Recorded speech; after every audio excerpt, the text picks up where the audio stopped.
Hello guys, welcome to my YouTube channel. मेरा नाम निधि है और आज हम डिस्कस करने वाले हैं एनीमा के बारे में। इसके अंदर हम कंप्लीट स्टडी करेंगे एनीमा के बारे में। तो आइए वीडियो को शुरू करते हैं। सबसे पहले हम देखेंगे एनीमा क्या होता है।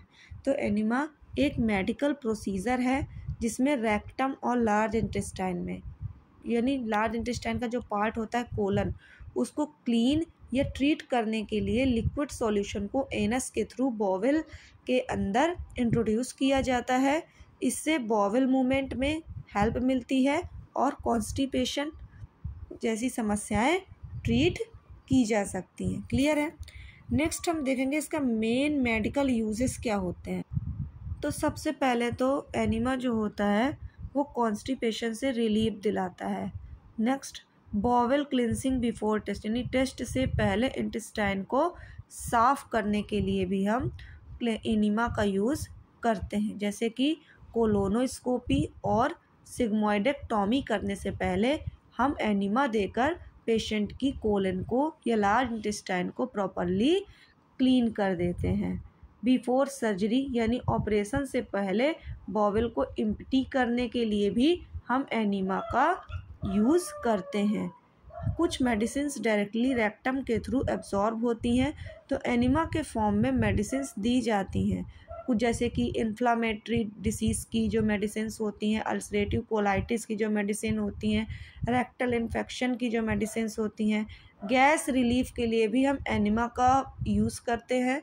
स्टूल सॉफ्टनिंग के लिए, डायग्नोस्टिक पर्पस में यानी एक्सरे इमेजिंग जैसे बैरियम एनीमा का यूज़ किया जाता है। कॉन्स्ट्रक्ट डाई के सॉल्यूशन में मिला दिया जाता है ताकि क्लियर दिखाई दे।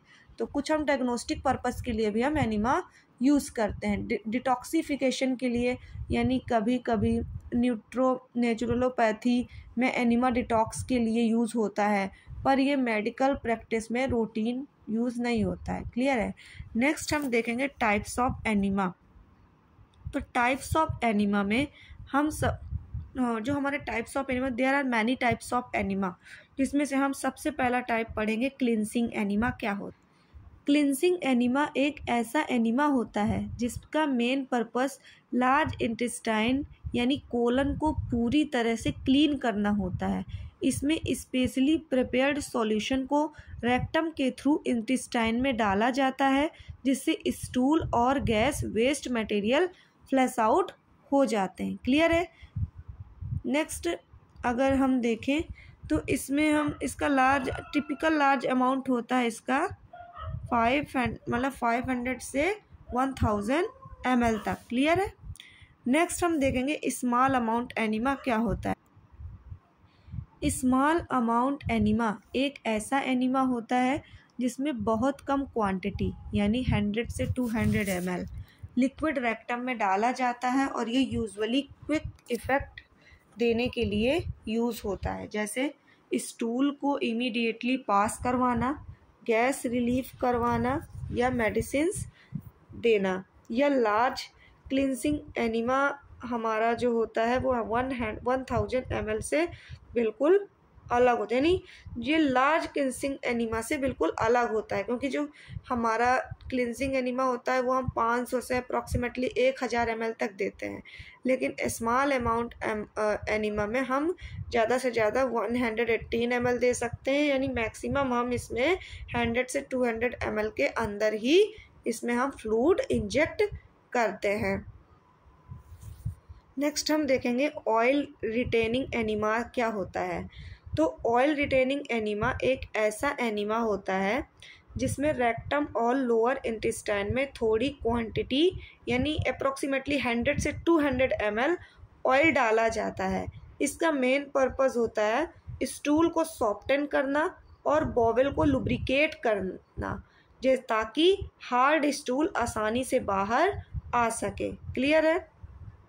ऑयल रिटेंशन क्या होता है, यानी यह एक स्मॉल अमाउंट एनीमा होता है जिसमें फॉलोइंग ऑयल्स का यूज़ किया जाता है, जैसे कि mineral oil, olive oils, cotton शीड oil या सीएसएमॉइड ऑयल। ऑयल रेक्टम में जाकर स्टूल को अपर क्लॉट बनाता है जिससे स्टूल सॉफ्ट और स्लिपरी और इजी टू पास हो जाता है। क्लियर है। इसमें हम यूजुअली 100 से 150 ml यूज़ करते हैं ऑयल। ठीक है। नेक्स्ट हम देखेंगे मेडिकेटेड एनीमा क्या होता है। मेडिकेटेड एनीमा एक ऐसा एनीमा है जिसमें मेडिसिन या ड्रग सॉल्यूशन को रेक्टम के थ्रू लार्ज इंटेस्टाइन में डाला जाता है। इसका मेन पर्पस बॉवल को क्लीन करना नहीं होता है, बल्कि बॉडी में मेडिसिन एब्जॉर्ब करवाना या रेक्टल या कोलन एरिया को डायरेक्टली ट्रीट करना होता है। ये स्पेशली उन डिसीज़ में दिया जाता है जहाँ डायरेक्ट लोकल ट्रीटमेंट चाहिए। क्लियर है। इसका मेन पर्पस होता है लोकल ट्रीटमेंट देना, यानी इसमें डायरेक्ट हम कोलन में अगर कोई इन्फेक्शन हो रहा है तो हम उसको एनीमा के थ्रू हम उसमें मेडिसिन इंजेक्ट कर देते हैं, जिससे हम अल्सरेटिव कोलाइटिस या रेक्टल इन्फेक्शन या इन्फ्लामेटरी बॉवल डिसीज़ जैसी समस्याओं को हम ट्रीट कर सकते हैं। क्योंकि जब हम एनीमा के साथ ही हम मेडिसिन को डालते हैं डायरेक्ट कोलन में, तो वहाँ पे हमारा क्विक एब्जॉर्प्शन हो जाता है मेडिसिन का, जिसकी वजह से हमारे जो बहुत सारे सिम्टम्स होते हैं डिसीज़ से रिलेटेड वो ईजिली कंट्रोल हो जाते हैं। नेक्स्ट हम देखेंगे बैरियम एनीमा या कॉन्स्ट्रैक्ट एनीमा क्या होता है।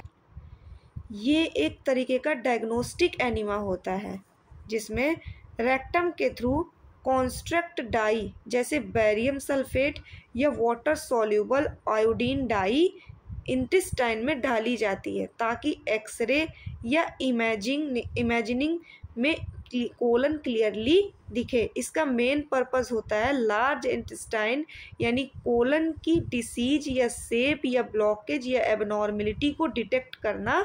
क्लियर है। इसका कुछ टाइप भी होते हैं, जैसे सिंगल कॉन्स्ट्रक्ट डाई या फिर double construct single contract enema या डबल कॉन्स्ट्रक्ट एनीमा, ये 2 टाइप के एनीमा होते हैं। जो सिंगल कॉन्स्ट्रक्ट एनीमा होता है उसमें हम सिर्फ बैरियम डाई का ही यूज़ करते हैं, और जो डबल कॉन्स्ट्रक्ट एनीमा होता है उसमें बैरियम के साथ हम एयर दोनों यूज़ होते हैं। क्लियर है। इसमें जो बैरियम डाई होती है वो कोलन प्लेन कॉन्स्ट्रक्ट से फिल हो जाती है, और इसमें बेसिक इमेजिंग के लिए हम सिंगल कॉन्स्ट्रैक्ट एनीमा का यूज़ करते हैं। और जो डबल कॉन्स्ट्रैक्ट एनीमा होता है उसमें हम बैरियम के साथ एयर दोनों का यूज़ करते हैं। एयर जो होती है वो कोलन को एक्सपेंड कर देती है, लाइनिंग और म्यूकोसा को डिटेल क्लियर दिखाता है। पॉलिप्स, अल्सर या ट्यूमर डिटेक्ट करना इजी हो जाता है। क्लियर है।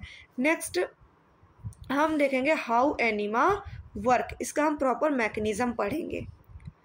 एनीमा एक लिक्विड सॉल्यूशन होता है जो एनस या रेक्टम के थ्रू लार्ज इंटेस्टाइन में जनरली इंट्रोड्यूस किया जाता है। इसका मेन पर्पस होता है बॉवल को क्लीन करना, स्टूल को सॉफ्टन करना या मेडिसिन प्रोवाइड करना।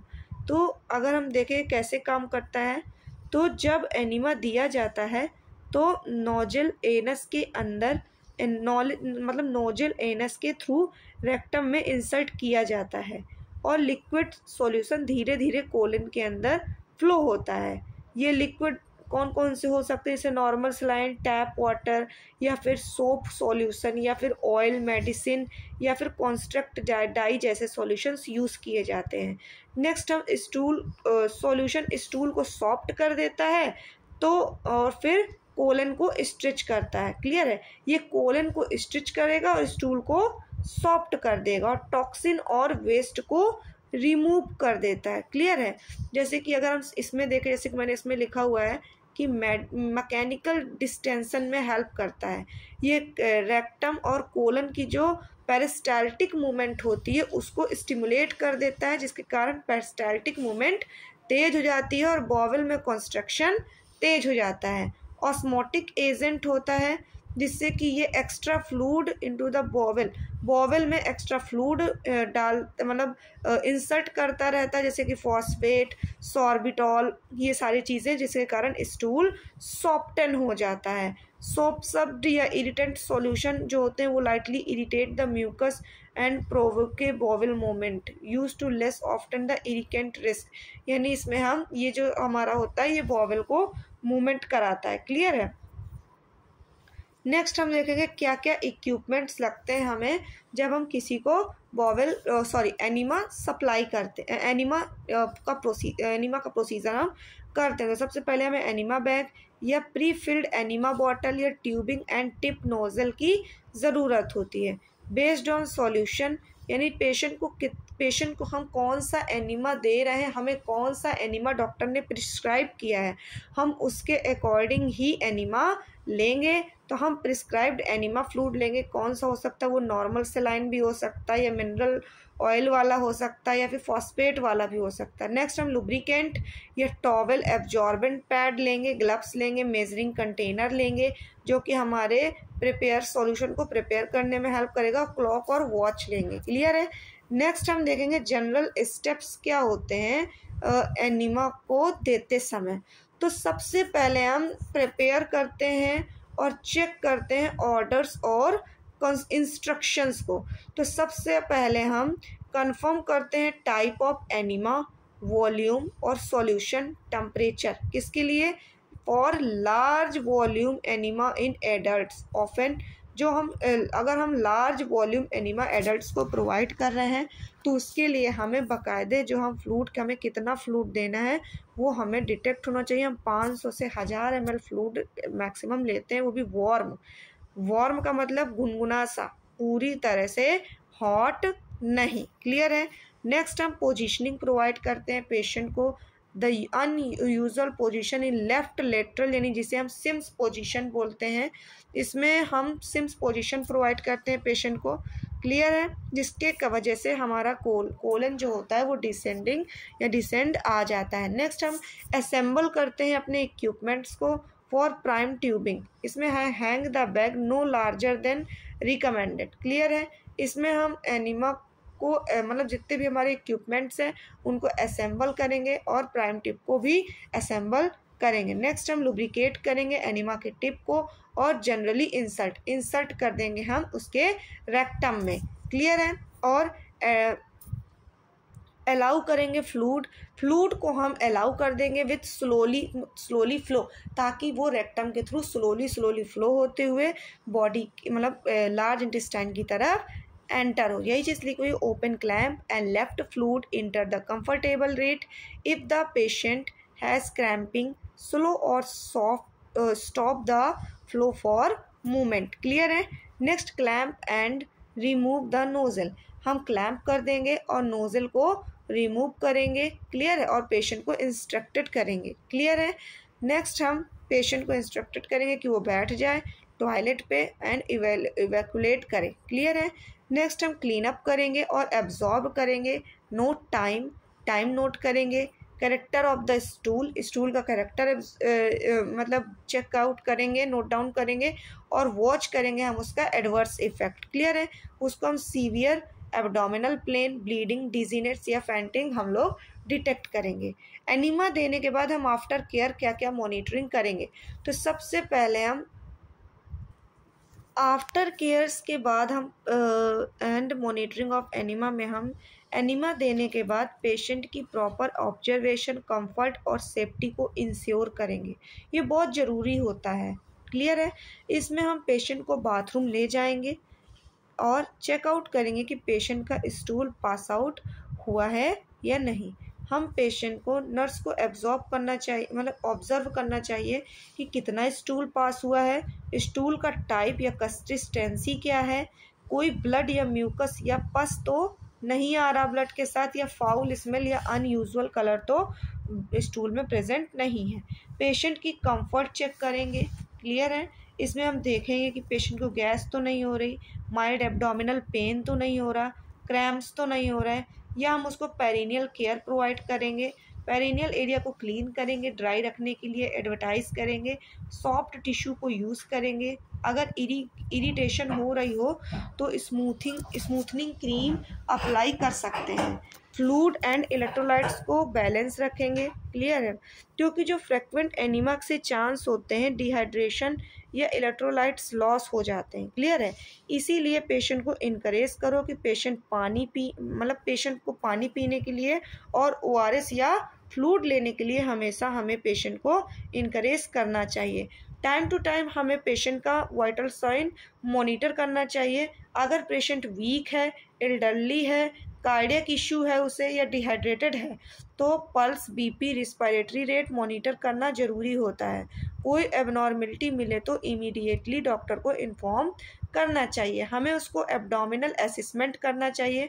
पेशेंट को एब्डोमेन चेक करो, एब्डोमेन में कहीं उसको एब्डोमिनल डिस्टेंशन तो नहीं हो रहा, हार्डनेस तो नहीं हो रही, पेन तो नहीं हो रहा, बॉवल साउंड तो नहीं आ रहा, या फिर नॉर्मल बॉवल साउंड रिटर्न होने के पॉजिटिव साइंस होते हैं। क्लियर है।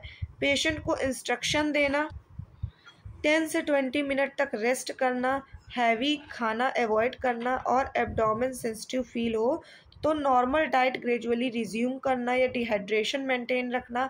कोई अनयूजुअल सिम्टम हो तो उसको तुरंत ही डॉक्टर को बताना। क्लियर है। इसमें कुछ स्पेशल नोट होते हैं, यानी जो चिल्ड्रंस होते हैं उनके लिए हम वॉल्यूम और जो टेक्निक होती है वो अलग होती है चिल्ड्रंस के लिए।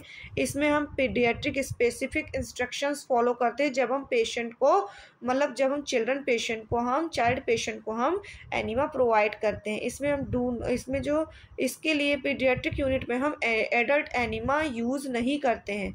हम इसमें स्मॉल चिल्ड्रन विदाउट एडवाइस, यानी इसमें हम बड़े एडल्ट्स लोगों के यूज़ नहीं करते। तो फ्रिक्वेंसी जो होती है वो रिपीटेड रूटीन एनीमा को डिस्करेज करती है, इसीलिए हम मेडिकल सुपरविज़न करवाना ज़रूरी होता है। इसमें हम ऐसे एड्रेस करते हैं chronic constipation with diet, fluid activity and medical treatment rather than frequent enema. तो आज की वीडियो में इतना ही। Thank you. यदि आपको ये वीडियो पसंद आई हो और आपका जो एनीमा से रिलेटेड जितना भी डाउट है यदि वो क्लियर हो गया हो तो मेरी वीडियो को लाइक करें, चैनल को सब्सक्राइब करें और बेल आइकन को प्रेस करें। Thank you.